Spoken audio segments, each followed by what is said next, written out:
idea of blockchain elections and one of the huge problems that we were dealing with in this election with Jerome was one of the things you have to do to even get on the ballot is you have to get thousands of signatures of registered voters in your party.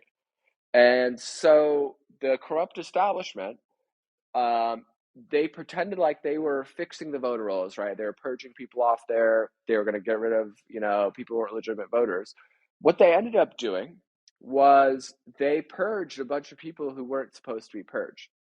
So we had these thousands of signatures, and when we went to verify them, people who for sure were registered, who for sure have the right address, about 35 to 40% of them didn't show up on the voter rolls. And the reason the establishment was messing with the voter rolls like this is because they want a huge number of people to show up on election day that believe that they are registered and essentially attest to that, and so they could just give them a ballot and there's no checks and balances there, right?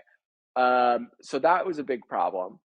Right. Um, and so one of the things we need to do is we need to do these blockchain elections.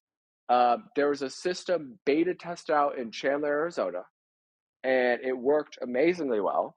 And the idea was it was an app with a back end based on the blockchain that you could go on there and you you show your face, kind of like if you were to do a crypto exchange.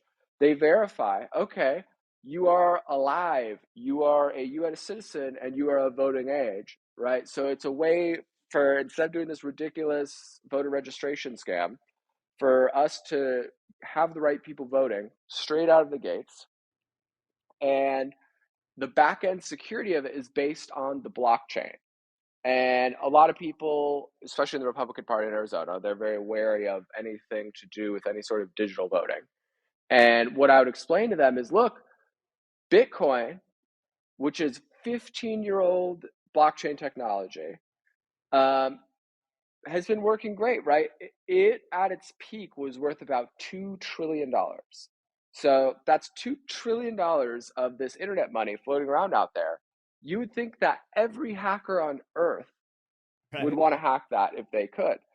And even though some individual people and exchanges got hacked, the blockchain itself was never able to be hacked, still has never been able to be hacked to this day.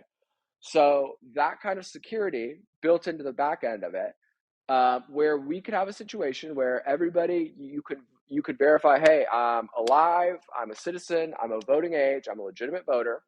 You vote, you get the results instantly that night, and there's security measures and an audit trail to where if something is seeming suspicious, it's really easy to go back and check, what's going on here.